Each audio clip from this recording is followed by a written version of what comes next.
está con nosotros conectado el doctor Andy Carrión. Él es penalista y nos va a hablar acerca de la situación de Martín Vizcarra, porque obviamente va a apelar. Y va a apelar en medio, creo yo, de un contexto de victimización nunca antes visto. Doctor Carrión, ¿cómo le va? Buenos días, bienvenido a De Troya.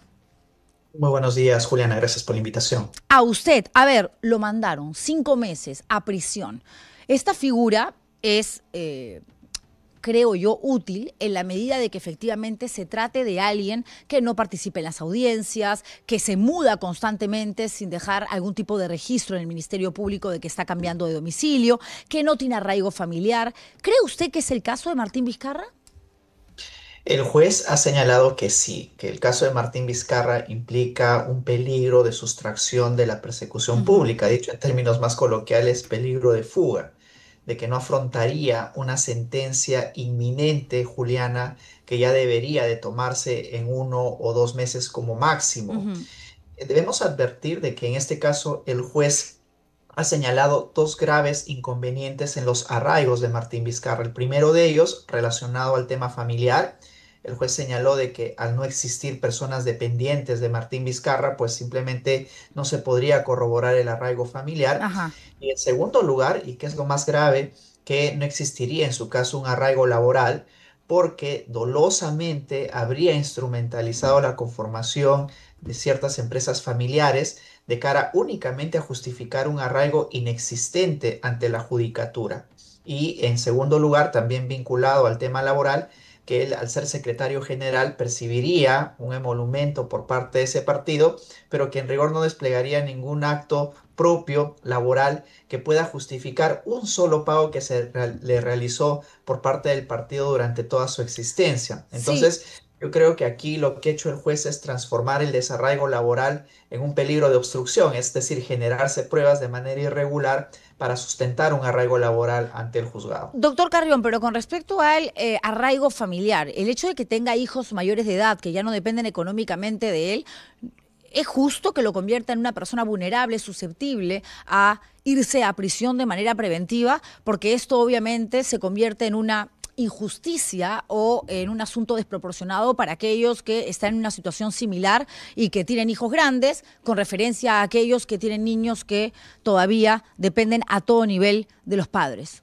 Sí, yo creo que aquí, y contradiciendo lo que dijo el juez, desde mi perspectiva, no debería de haberse afirmado un desarraigo familiar, Ujú. porque como tú bien señalas, hay personas que incluso son solteras y por el solo hecho de tener ninguna persona dependiente o no tengan padres, no significa de que van a fugar, por el Ujú. solo hecho de tener u ostentar esa calidad familiar.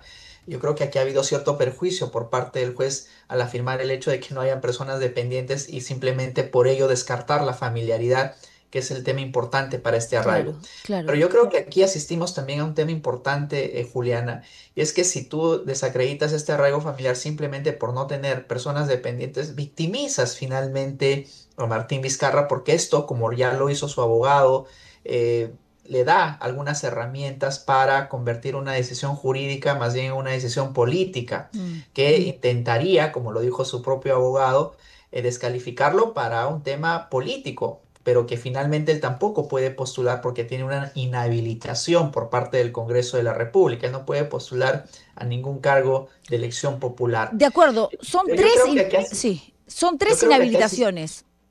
son tres inhabilitaciones, Juliana, pero yo creo que aquí estamos asistiendo a una tendencia judicial que intenta impedir, Juliana, que aquellas personas que inminentemente van a ser condenadas tengan la posibilidad de fugar. Y estamos hablando de casos que ya han sucedido, y nuestros Apariachi, Iván Noguera o algunos otros que tuvieron la oportunidad de fugar previo a una sentencia o incluso previo a la lectura de una resolución como la de prisión preventiva. Yo creo que ha sido muy débil el argumento esbozado por el juez. Y recordemos, Juliana, de que ha habido una decisión previa en la que otro juez, un Ujú. juez Alcócer, en realidad nunca advirtió ningún peligro de fuga. Y es por eso que en una primera oportunidad solo le impusieron la comparecencia con ciertas restricciones, por ejemplo, no salir del país. Y aún con esa decisión, Martín Vizcarra nunca se sustrajo de la persecución pública. Entonces, Yo creo que hubiera sido loable de que el juez desarrolle un poco más minuciosamente a qué se refiere con personas dependientes, por ejemplo, en el ámbito familiar, porque lo Ujú. ha dejado así en el aire. Y en segundo lugar, de que tampoco las empresas familiares son sustentables como arraigo familiar, porque recordemos de que en nuestro país, en rigor, muchas de las empresas que se conforman son empresas familiares. Claro. Lo que el juez adopta en rigor es la oportunidad de la conformación de esta empresa, ¿no? Y justamente en el proceso en el cual se le solicitaba una prisión preventiva. ¿Usted cree que la prisión preventiva sea el adelanto de lo que sucedería en el transcurso de los próximos meses, que realmente haya una condena en contra de Martín Vizcarra? Él, cuando llega ayer al Poder Judicial para participar de esta audiencia, se presenta como una persona muy segura, dice que no lo van a mandar a prisión. Claro, una cosa es lo que manifiestes públicamente y otra lo que se demostró después, que él había grabado con anticipación un video sabiendo que una de las alternativas evidentemente era que lo trasladaran a la cárcel, que finalmente fue lo que sucedió. Pero a ver, la prisión preventiva debería de ser, creo yo, una excepción en la norma, pero en el país se dan más prisiones preventivas que sentencias, que condenas firmes. Y eso es gravísimo, porque eso debilita, creo yo, el aparato judicial. No sé qué opina usted, la administración de justicia. De hecho, en las cárceles, Ujú. Juliana, si uno puede hablar de porcentajes, existe un alto nivel porcentual de personas internadas en los penales que no tienen ninguna resolución firme, Sí. ninguna sentencia condenatoria firme. Y eso es el indicativo, es el diagnóstico de lo que tú precisamente acabas de comentar. Pero la prisión preventiva debe de ser en rigor, Juliana, súper excepcional. De hecho, han habido ya tendencias dentro de la propia Corte Suprema o incluso en el Tribunal Constitucional que advirtieron que debe ser muy excepcional la imposición de este tipo de medidas. Recordemos, Juliana, nos guste o no, que en su oportunidad Keiko Fujimori, por ejemplo, afrontó hasta 3 pedidos de prisión preventiva. Y hasta el día de hoy sigue enfrentando sus investigaciones, no se ha fugado del país. Y claro, a partir de este caso es de que se ha ido restringiendo la imposición de prisiones preventivas. Ujú. Pero ojo que, Juliana, esta decisión se ha tomado el día de ayer en primera instancia. Está habilitada todavía la posibilidad de que el caso sea reevaluado, analizado en una segunda instancia. Veamos si los jueces superiores están de acuerdo con esta decisión que ha emitido el juez Chávez Tamaris, Ujú. pero yo creo que el tema del desarrollo del arraigo, desarraigo familiar ha sido absolutamente insuficiente. Ok. ¿No? Y es tener prejuicios respecto a ciertas Sí. conformaciones familiares y lo que sí va a tener que hacer la sala es un ejercicio del por qué las empresas Mm, familiares no podrían ser invocadas como un tipo de arraigo cuando claro. en nuestro país existe alto porcentaje de ese tipo de conformación Sí. empresarial. Importante decir que además no pasa este análisis por gustos o simpatías políticas, ¿no?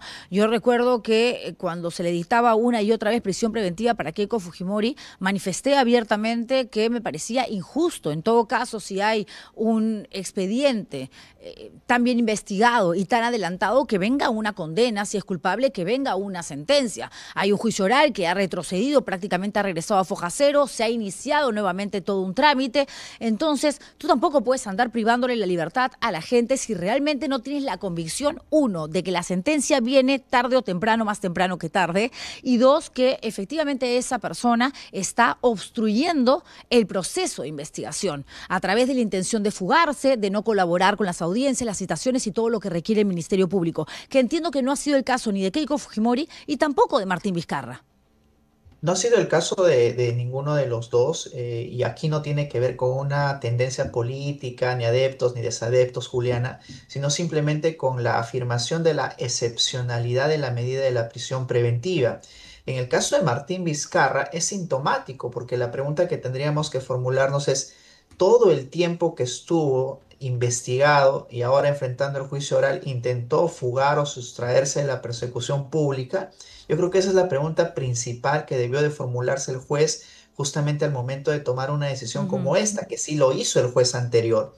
Y lo que ahora ha ocasionado es de que va a estar preso 5 meses y que en rigor la decisión de fondo, es decir, el juicio que viene enfrentando, debería de culminar ya en 1 o 2 meses. Y esto es algo así como una pena adelantada, Juliana, porque cuando uno advierte de la lectura de la resolución por parte del juez Jorge Chávez Tamaris, él casi afirma que aquí es culpable de los hechos que se le vienen imputando, cuando en realidad existe todavía una sospecha hasta que no se tenga una sentencia condenatoria, y ni siquiera solo en primera instancia, Ujú. sino una sentencia condenatoria firme Mm. que precisamente corrobore que él sí ha cometido los delitos que se le vinculan en la etapa de gobernador regional de Moquegua. La de, eh, la defensa, evidentemente, de Vizcarra va a apelar. ¿Cuándo lo debería de hacer y cuándo debería de haber una respuesta? Esa es la primera pregunta. Y la segunda, tomando en cuenta de que lo han mandado a Barbadillo durante 5 meses en calidad de preso, de forma preventiva, pero preso, entendemos que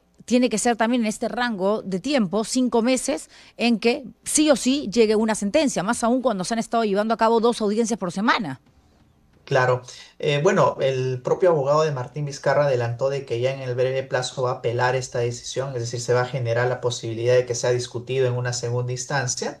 Y en tanto se discute esto en una segunda instancia, Juliana, él va a Ujú, tener que permanecer en Barbadillo. ujú. No, no hay forma de que anticipadamente se le pueda liberar, más aún cuando ya es inminente la emisión de una sentencia en poco tiempo, porque el juicio Ok. está avanzando de manera célere, es el Ujú, único imputado, recordemos, por las obras de hilo y también con el hospital, así es que vamos a ver si es que se ujú. toma la decisión, pero interesante sería en el supuesto, pues puede ser condenado y simplemente se le descontaría estos meses de prisión, Claro. pero en caso sea absuelto, pues simplemente va a tener que ser liberado y ya no habría forma de cumplir una prisión preventiva. De acuerdo, doctor Andy Carrión, como siempre un placer tenerlo en el programa. Muchísimas Gracias a gracias. ustedes. Muy buen día. Gracias.